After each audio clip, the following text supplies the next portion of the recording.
Hello class, I am Radha Pandey and today we are going to learn a chapter of class 12th biology that is human reproduction. Human reproduction जो है वो human physio का chapter है. हम 11th में भी human physio ही continue करेंगे. That's why यहाँ पर भी हम लोग human physio को साथ में लेके चलते हैं ताकि एक साथ उनको अटैच करके जब पढ़ेंगे, रिलेट करके पढ़ेंगे तो समझना काफ़ी ईजी रहेगा. तो शुरू करें ह्यूमन रिप्रोडक्शन को. आइए, ह्यूमन रिप्रोडक्शन चैप्टर वैसे तो आपके एनसीईआरटी से 12th एनसीईआरटी से ये सेकंड नंबर चैप्टर है और काफ़ी इंपॉर्टेंट चैप्टर भी है. ह्यूमन रिप्रोडक्शन और इसके बाद रिप्रोडक्टिव हेल्थ, ये दोनों आपस में जुड़े हुए चैप्टर हैं और दोनों ही चैप्टर से क्वेश्चंस जो हैं नीट के पेपर में काफ़ी अच्छे क्वेश्चंस आते हैं, काफ़ी सारे सवाल आते हैं. तो उस पर्सपेक्टिव से भी पढ़ना है और बाकी नॉलेज तो एक बहुत ही इंपॉर्टेंट पर्सपेक्टिव है. तो शुरू करते हैं चैप्टर के बारे में बात. ठीक है, आइए. ह्यूमन रिप्रोडक्शन के अंदर मैं आपको कुछ पॉइंट्स बताना शुरू करती हूँ और इंट्रोडक्शन पॉइंट है बेसिकली. चलिए, फर्स्ट पॉइंट ये होगा, humans are sexually reproducing organism.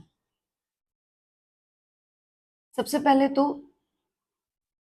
जो बच्चे भी नहीं जानते हैं उनको बता दूं मैं, ह्यूमन जो होते हैं वो एनिमल किंगडम से बिलोंग करते हैं. टोटल 5 किंगडम्स हैं जिसमें से जो एनिमल किंगडम है उससे बिलोंग करते हैं ह्यूमन. और हमारा जो क्लास होता है वो मैमेलिया होता है.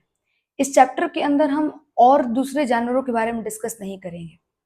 कहीं पर एक आधा एग्जाम्पल मैं इंट्रोडक्शन वाले पार्ट में लूंगी तो बस वहीं पर आएगा, वरना इस चैप्टर के अंदर मेनली ह्यूमन को ही डिस्कस करना है क्योंकि ये पूरा यूनिटी ह्यूमन फिजियोलॉजी है, पूरे ह्यूमन के फिजियो को समझना है. तो जो चैप्टर हम लोग डिस्कस करने जा रहे हैं वो चैप्टर के अंदर मैं ह्यूमन के बारे में मोर फोकस्ड होकर के बात करने वाली हूँ. तो मैं इसलिए पहला पॉइंट मैंने लिखा है कि सेक्सुअली प्रोड्यूसिंग ऑर्गेनिज्म. अब ये जो टर्म है इसको थोड़ा सा समझो. आओ देखना, जितने भी एनिमल्स हैं, टोटल एनिमल्स, ह्यूमन भी एनिमल्स होते हैं, ठीक है, बस हम सोशल एनिमल होते हैं, सामाजिक जानवर है. ठीक है, एनिमल्स जो होते हैं उनके अंदर रिप्रोडक्शन दो तरीके से होता है. एक होता है एसेक्सुअल और दूसरा होता है सेक्सुअल. वैसे तो एसेक्सुअल आमतौर पे लोअर ऑर्गेनिज्म में ही देखा जाता है, लेकिन एनिमल्स के अंदर भी कुछ कैटेगरी हैं, बहुत फ्यू ऐसी कैटेगरी हैं जो एसेक्सुअल शो करती हैं. ठीक है, इस पर डिस्कशन नहीं करेंगे, बस मैं एक एग्जांपल दे देती हूँ आपको. ठीक है, क्योंकि जब ये आएगा तब बात करेंगे इसके बारे में. स्पॉन्जेस इसका एग्जाम्पल है. स्पॉन्जेस जो होते हैं वो एसेक्सुअल रिप्रोडक्शन शो करते हैं. एनिमल किंगडम एक चैप्टर है, वहां पढ़ाऊंगी मैं इस बारे में आपको. सेक्सुअल के बारे में बात करते हैं. पहले तो सेक्सुअल रिप्रोडक्शन का मतलब क्या होता है ये समझो. एसेक्सुअल रिप्रोडक्शन में सिर्फ एक पैरेंट इन्वॉल्व होते हैं एक बच्चे को बनाने में. ठीक है, जबकि सेक्सुअल रिप्रोडक्शन में दो पैरेंट चाहिए. सेक्सुअल रिप्रोडक्शन का सबसे पहला criteria, two parents are involved. यहाँ पे दो पेरेंट इन्वॉल्व होते हैं, एक मेल पेरेंट और दूसरी फीमेल पेरेंट. एक मेल पेरेंट और दूसरी फीमेल पेरेंट. ठीक है, जबकि यहाँ पे सिंगल पेरेंट रिक्वायर्ड होते हैं. Single parent required. सही. अब क्या फायदा होता है सेक्सुअल से? सेक्सुअल रिप्रोडक्शन से चूंकि दो पेरेंट इन्वॉल्व होते हैं तो जो बच्चे बनते हैं उनके अंदर मेल और फीमेल दोनों के जेनेटिक मटेरियल इन्वॉल्व होते हैं, तब जाके उनके जेनेटिक मटेरियल का फॉर्मेशन होता है. मतलब जो आपका यहाँ बेबी तैयार होता है वो मेल और फीमेल दोनों के जेनेटिक मटेरियल के कंट्रीब्यूशन से तैयार होता है. और मिक्सिंग ऑफ जेनेटिक मटेरियल से जब जेनेटिक मटेरियल मिक्स होता है तो वेरिएशन के चांसेस बढ़ जाते हैं. मतलब नई नई वेराइटीज के ऑप्शंस होते हैं.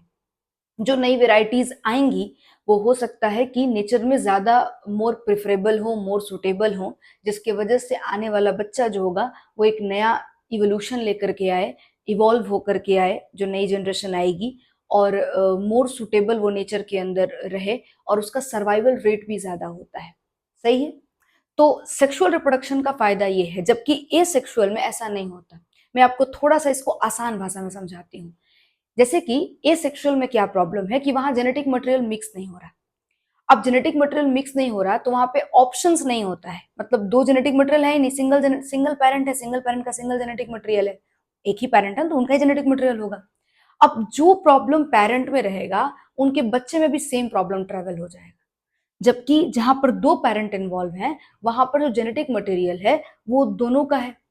तो उस केस में हो सकता है कि किसी एक पेरेंट में कुछ प्रॉब्लम हो, दूसरे पेरेंट में वो प्रॉब्लम ना हो, तो बच्चे में प्रॉब्लम ना जाए, मतलब कोई बीमारी जो है वो ना आगे बढ़े, बल्कि दूसरे वाले पेरेंट से वो चीज जो कमी है एक पेरेंट में, दूसरे वाले पेरेंट से वो कमी पूरी हो जाए और बच्चा जो है वो मोर सुटेबल, मोर प्रिफरेबल, नेचर के अंदर ज्यादा एडजस्टेबल पैदा होकर के आएगा। आपको मेरी बात समझ आई क्या बोला मैंने? तो जो मेल और फीमेल पेरेंट के जेनेटिक मटेरियल मिक्स हो रहे हैं उससे फायदा क्या हो रहा है? उससे फायदा ये हो रहा है कि अगर मेल, मान लीजिए इन दोनों में से कोई भी एक पेरेंट डिजीज्ड है, कोई प्रॉब्लम है, और दूसरा पेरेंट डिजीज नहीं है, तो उस केस में ये भी चांस है कि जो बेबी होगा वो स्वस्थ होगा, उसको कोई बीमारी नहीं होगी, क्योंकि एक पेरेंट डिजीज नहीं है। इस केस में ये चीज पॉसिबल नहीं है, अगर ये पेरेंट डिजीज्ड है तो बच्चा भी डिजीज्ड हो जाएगा। समझ आ रही है आपको मेरी बात? तो आप कह सकते हो कि जो बच्चा जो होगा वो मोर इवॉल्व्ड, मोर न्यू कॉम्बिनेशंस को लेकर के आएगा, उसके अंदर वेरिएशंस होंगी, और ये तभी पॉसिबल है जब जेनेटिक मटेरियल मिक्स हो सकते हैं। सही है? तो इसीलिए सेक्सुअल रिप्रोडक्शन जो होता है वो काफी ज्यादा अच्छा माना जाता है इन कंपैरिजन टू एसेक्सुअल। सही है? चलिए, ये बात हो गई। दूसरी चीज जरा समझते हैं। ह्यूमंस जो होते हैं ये वीवी पेरस होते हैं नेचर में। वीवी पेरस होते हैं नेचर में।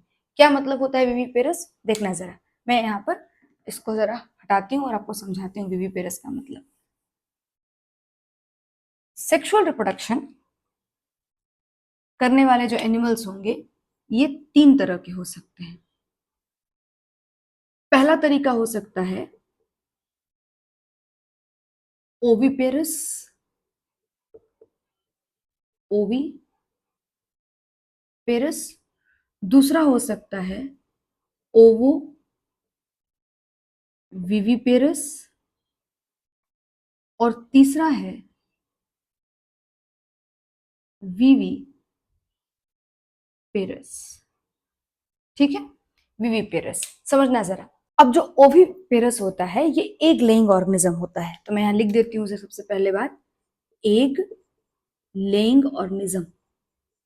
मतलब इसके अंदर क्या होगा? सबसे पहले तो आपको पता है कि ये सेक्सुअल रिप्रोडक्शन शो करना है इनको, तो मेल और फीमेल तो कंट्रीब्यूट किए ही होंगे गैमेट्स के तौर पे, है ना? मेल ने भी अपना गैमेट दिया होगा, फीमेल ने भी अपना गैमेट दिया होगा।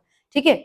और मेल फीमेल के गैमेट के फ्यूजन से, ठीक है, मेल फीमेल जो गैमेट फ्यूज कराते हैं उससे जो यहाँ का उनका बेबी तैयार होता है, वो बेबी बेसिकली एक एग के अंदर बंद रहता है। ठीक है? और वो अंडा जो है, वो जो एग है, वो फीमेल क्या करती है, ले आउट कर देती है, अपने बॉडी से बाहर निकाल देती है, और अभी उस बच्चे का डेवलपमेंट भी नहीं हुआ होता है, वो फुली मेच्योर बेबी नहीं होता है, मतलब पूरा का पूरा बेबी का जो डेवलपमेंट है वो अंडे के अंदर होता है और फीमेल बॉडी के बाहर होता है। सही है? वो एग जो है बॉडी के बाहर रहता है और फीमेल उसको पूरा का पूरा जो है बाहर में उसका डेवलपमेंट कराती है। सही है? चलें, ये एग लेइंग ऑर्गेनिज्म हो गया। इसके एग्जाम्पल कौन कौन से हो सकते हैं? इसका एग्जाम्पल हो जाएगा बर्ड्स, ठीक है, और मोस्ट ऑफ द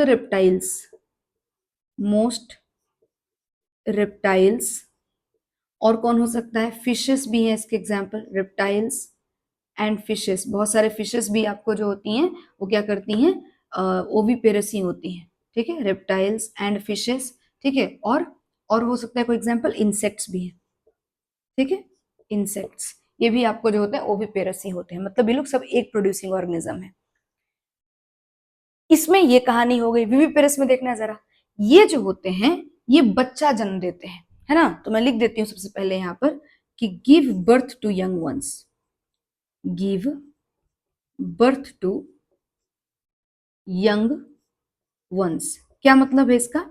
यहाँ जो गैमेट आपका फ्यूज करेगा, मेल और फीमेल गैमेट जो फ्यूज करेगा, वो गैमेट को फ्यूज करने के बाद, और ये सब कुछ फीमेल बॉडी में होता है मेनली, ठीक है, तो यहाँ पर मेल और फीमेल गैमेट फ्यूज करेगा, वो फ्यूज करने के बाद जो यहाँ पे स्ट्रक्चर बनेगा उसको जाइगोट कहते हैं। वो जाइगोट जाकर के मदर की बॉडी में ही एक जगह पर लग जाता है, ठीक है, चिपक करके बैठ जाता है, और पूरा का पूरा बच्चे का जो डेवलपमेंट है वो माँ के शरीर के भीतर होता है, मदर बॉडी के अंदर होता है। जैसे यहाँ पर अंडे के अंदर हो रहा है और वो अंडा बॉडी से बाहर है फीमेल के, वैसे यहाँ पर नहीं होता, यहाँ कोई अंडा वंडा नहीं बनता और पूरा का पूरा डेवलपमेंट मदर बॉडी के अंदर होता है। समझ आ रही है आपको मेरी बात? तो ये हो गया विविपेरस का कहानी, ठीक है। मोस्ट ऑफ द मैमल जितने भी हैं वो सबके सब जो होते हैं विविपेरस ही होते हैं, कोई एक आधा एक्सेप्शन होंगे तो अलग बात है, जैसे प्लेटिपस उसका एग्जाम्पल होता है, एनिमल किंगडम में जानेंगे इस बारे में। लेकिन ऑलमोस्ट आपके आसपास जितने को भी आप सुनते हो या देखते हो वो मोस्टली आपको जो होते हैं वो आपके विविपेरस होते हैं, इंक्लूडिंग ह्यूमन, ह्यूमन को भी हम लोग उसमें लेते हैं, ठीक है। तो मैं यहाँ पर एग्जाम्पल के तौर पर ह्यूमन ही लिख लेती हूँ, ठीक है। इसके अलावा आपके आसपास डॉग है, कैट है, हॉर्स है, ठीक है, डोंकी है, एलिफेंट है, लॉयन है, मंकी है, ये सब विविपेरस होते हैं, सही है। तो बेसिकली मैंने ह्यूमन यहाँ पे एग्जांपल ले लिया है, ठीक है। ओवो विविपेरस में देखना जरा, थोड़ा सा ये इंटरेस्टिंग है, ठीक है। ये दिखता विविपेरस जैसा है, ठीक है, लेकिन इसके अंदर कुछ कुछ काम ओविपेरस जैसा होता है ना। तो ये दोनों के बीच का लिंक है, बेसिकली ब्रिज क्रिएट करता है, ठीक है। अल्टीमेटली क्या हो रहा है यहाँ पर समझना जरा, यहाँ पे जो गैमेट्स हैं वो फ्यूज करती हैं और फ्यूज होने के बाद, जैसे यहाँ पर गैमेट्स फ्यूज होने के बाद उन्होंने एक का फॉर्मेशन कर लिया था, ठीक है, वैसे यहाँ पे भी गैमेट्स फ्यूज होने के बाद एक बन जाता है, शेल एक ऊपर से लग जाता है और उसके भीतर ही वो गैमेट्स के फ्यूज होने के बाद जो स्ट्रक्चर बना है, जो सेल बना है, वो अंदर में रहता है, ठीक है। तो यहाँ पर बेसिकली पहले तो वो चीज होगा। अब ये क्या करती है, उस एक को बॉडी के बाहर निकाल देती है और उसका पूरा का पूरा डेवलपमेंट मदर बॉडी से बाहर होता है। लेकिन यहाँ पे ये नहीं करती, ये जो एक बनता है उस एक को मदर बॉडी में ही छोड़ देती है और पूरा का पूरा डेवलपमेंट एग के अंदर तो होता है, लेकिन वो एग मदर बॉडी से बाहर नहीं रहता, वो मदर बॉडी के भीतर ही रहता है, ठीक है। जैसे हमारा बॉडी के भीतर होता है डेवलपमेंट, वैसे इनका भी मदर बॉडी के भीतर ही डेवलपमेंट होता है, लेकिन हमारा एग वेग नहीं बनता। हम लोग जो भी, हमारे पास प्लेसेंटा होता है, ठीक है, हम प्लेसेंटा का हमारे अंदर फॉर्मेशन होता है और जो भी नरिशमेंट है वो डायरेक्टली मदर से लेते हैं। इनके केस में ये जो नरिशमेंट है, जैसे यहाँ पर एग में जो नरिशमेंट दिया जाता है यॉक के थ्रू, वैसे यहाँ भी नरिशमेंट यॉक के थ्रू मिलता है, मदर से डायरेक्टली आपको नरिशमेंट नहीं मिलता और कोई प्लेसेंटा नहीं बनता है, एग के अंदर बच्चा पड़ा रहता है। और फिर वो एग जब हैच आउट होगा, फटेगा, तो बच्चा निकलेगा और वो बच्चा तब मदर उसको क्या करेगी, बाहर रिलीज आउट करेगी। तो देखने से लगा कि बच्चा बाहर निकला है, लेकिन एक्चुअली अंदर में एग का फॉर्मेशन हुआ था। तो मैं यहाँ पर लिख सकती हूँ कि formation of egg, formation of egg hatch out, ठीक है, इसको सेपरेट कर लेना, हैच आउट इनसाइड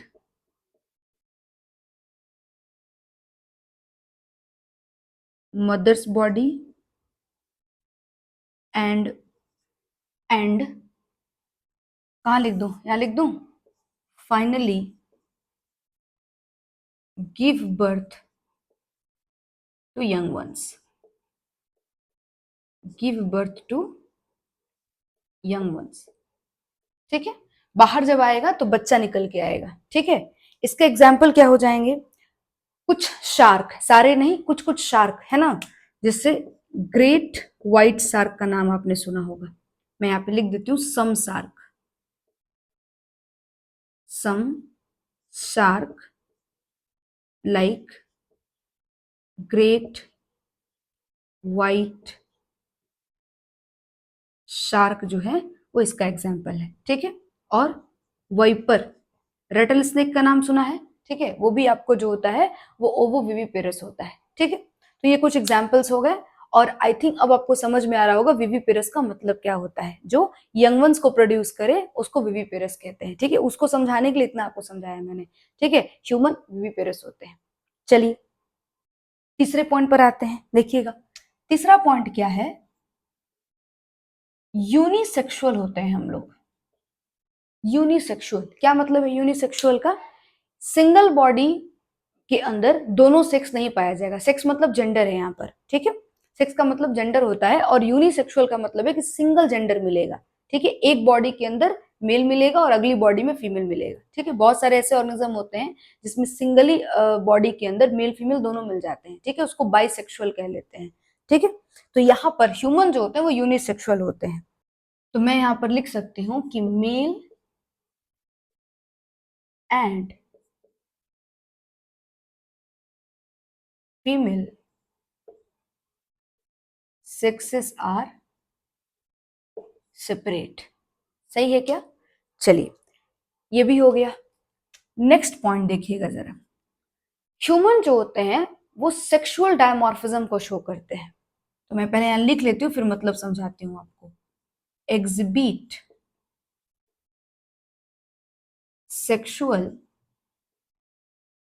डायमॉर्फिज्म। क्या मतलब है इसका, देखना जरा। सेक्सुअल डायमॉर्फिज्म का मतलब होता है कि आउटर अपीयरेंस को देख करके मेल और फीमेल को डिस्टिंक्ट आउट किया जा सके। मतलब बाहर का कुछ ऐसा फीचर्स जिसको देख करके बताया जा सके कि ये मेल है और ये फीमेल है। ठीक है, बॉडी के ऊपर इस तरह के कुछ फीचर्स होने चाहिए, उसको हम लोग कहते हैं सेक्सुअल डायमॉर्फिज्म। तो मैं पहले इसका मीनिंग लिख देती हूँ। सेक्सुअल डायमॉर्फिज्म का मीनिंग होता है male and female are distinct out, male and female are distinct out on the basis of outer appearance, on the basis of outer appearance, है ना। आउटर अपीयरेंस मतलब ऊपर की चीजों को देख करके और आप मेल फीमेल को डिस्टिंक्ट आउट कर सकें। ठीक है, कुछ ऐसे फीचर्स होते हैं हमारे अंदर मेल और फीमेल में जिसको देख करके मेल और फीमेल को अलग अलग पहचाना जा सकता है। क्या वो फीचर्स हैं, देखो जरा। सेकेंडरी सेक्सुअल कुछ कैरेक्टर्स होते हैं मेल और फीमेल में, उन कैरेक्टर्स के बारे में बात करेंगे। ठीक है, तो देखना जरा, मैं यहीं पर इसको मैं पूरा हटा देती हूँ। ठीक है, मैं यहीं पे लिखती हूँ फिर इसको। Secondary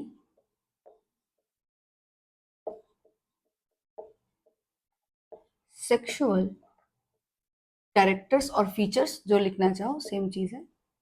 features, secondary sexual features. ठीक है, मेल और फीमेल के बारे में बात होगा। यहाँ पर मेल, ये मेल के लिए साइन यूज करते हैं। ठीक है, और ये फीमेल जेंडर जो होता है उसके लिए साइन यूज करते हैं। ठीक है, तो मेल और फीमेल के लिए हम लोग बात करेंगे। देखना, सबसे पहली बात, मेल जो होते हैं उनका जो बॉडी होता है मोर मस्कुलर होता है, मसल्स ज्यादा होती हैं उनकी। ठीक है, बॉडी थोड़ा बड़ा होता है। ठीक है, इन कंपैरिजन टू फीमेल। अगर सेम एज के मेल और फीमेल को लोगे तो मोर प्रोबेबली, ज्यादा चांसेस है कि मेल मोर मस्कुलर होंगे इन कंपैरिजन टू फीमेल। ठीक है, तो मैं लिख सकती हूँ यहाँ पर कि मोर मस्कुलर, मोर मस्कुलर, और ये लेस मस्कुलर।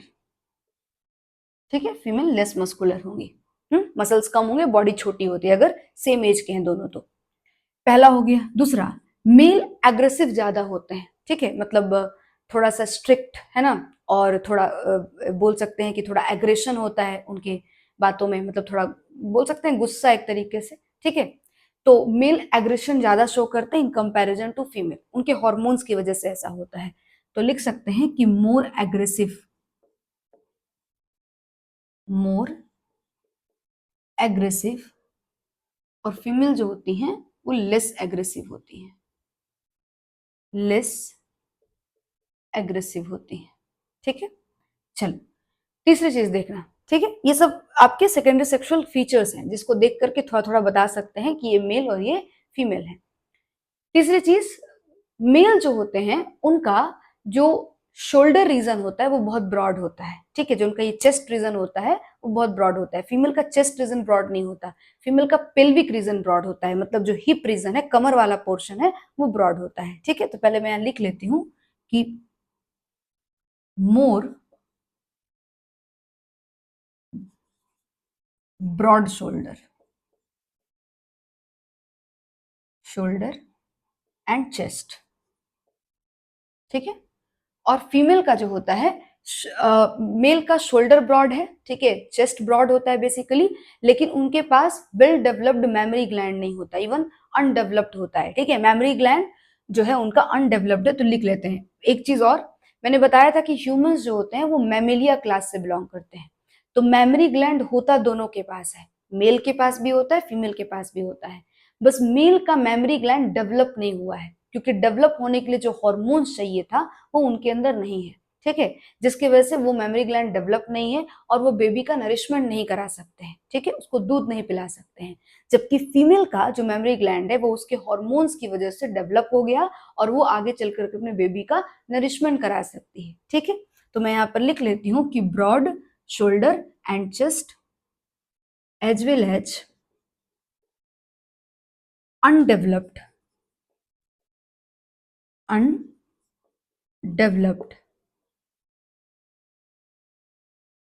मेमोरी ग्लैंड,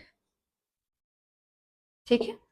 और इस तरफ क्या हो सकता है, इस तरफ लिख सकते हैं, फीमेल का मैंने बोला कि फीमेल का जो शोल्डर होता है वो ब्रॉड नहीं होता, ठीक है, उनका चेस्ट बहुत चौड़ा नहीं होता, उनका पेल्विक रीजन चौड़ा होता है, उसको अलग से लिखूंगी मैं। यहाँ पे मैं सीधे लिख देती हूँ उनका ग्रोथ ऑफ ब्रिस्ट, फीमेल के अंदर ब्रिस्ट का फॉर्मेशन हो जाता है, ठीक है, growth of breast and well developed well developed memory gland, ठीक है।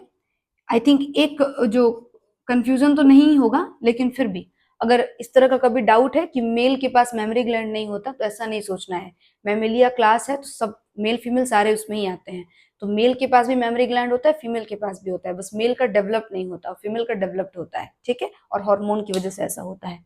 तो ये चीज हो गया, ठीक है, ओके।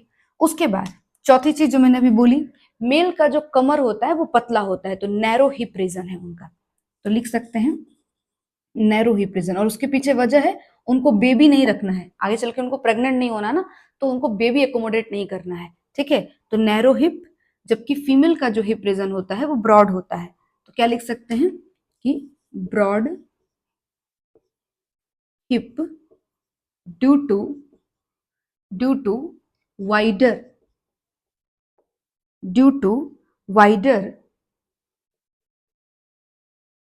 पेल्विक रीजन, ठीक है। उनका जो हिप होता है वो ब्रॉड होता है, कमर जो वाला पोर्शन होता है वो ब्रॉड होता है, क्योंकि उनका पेल्विक रीजन जो होता है वो चौड़ा होता है, और पेल्विक रीजन के चौड़ा होने का कारण क्या है कि आगे चल करके उनको बेबी एकोमोडेट करना है, ठीक है, उस हिस्से में तो बच्चा रखने के लिए जगह होना चाहिए, तो इसकी वजह से ऐसा बनाया गया है मॉर्फोलॉजी, ठीक है। अब इसके बाद और क्या पॉइंट्स लिख सकते हैं हम लोग, ठीक है, हाँ, फेशियल हेयर,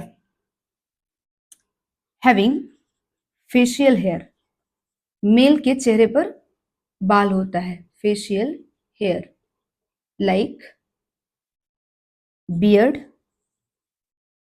एंड मस्टचेस, दाढ़ी मूछ होती है उनके पास, तो ये उनके पास एक होता है, ठीक है, जिसको देख के पहचाना जा सकता है, ठीक है। और फीमेल के पास ये चीज एब्सेंट होता है, बस एब्सेंट लिख देती हूँ, ठीक है ना, तो फीमेल के पास ये नहीं होता। और क्या हो सकता है, और एक आधा पॉइंट, मेल का जो वॉइस होता है वो लो पिच साउंड होता है, तो लिख सकते हैं low pitch voice, low pitch voice, ठीक है। जबकि फीमेल का जो साउंड होता है वो हाई पिच वॉइस होता है। क्या मतलब है लो पिच वॉइस का, मेल का साउंड जो होता है वो हैवी होता है, ठीक है, और बहुत डीप होता है, जबकि फीमेल का साउंड जो होता है पतला होता है, थिन होता है, ठीक है, बहुत थिन और श्रिल होता है साउंड, तो लो पिच वॉइस और हाई पिच वॉइस, ठीक है। ऐसा क्यों होता है, क्योंकि उनके जो लेरिंग्स रीजन है उसका इनलार्जमेंट हो जाता है, तो मैं यहां लिख देती हूँ कि ड्यू टू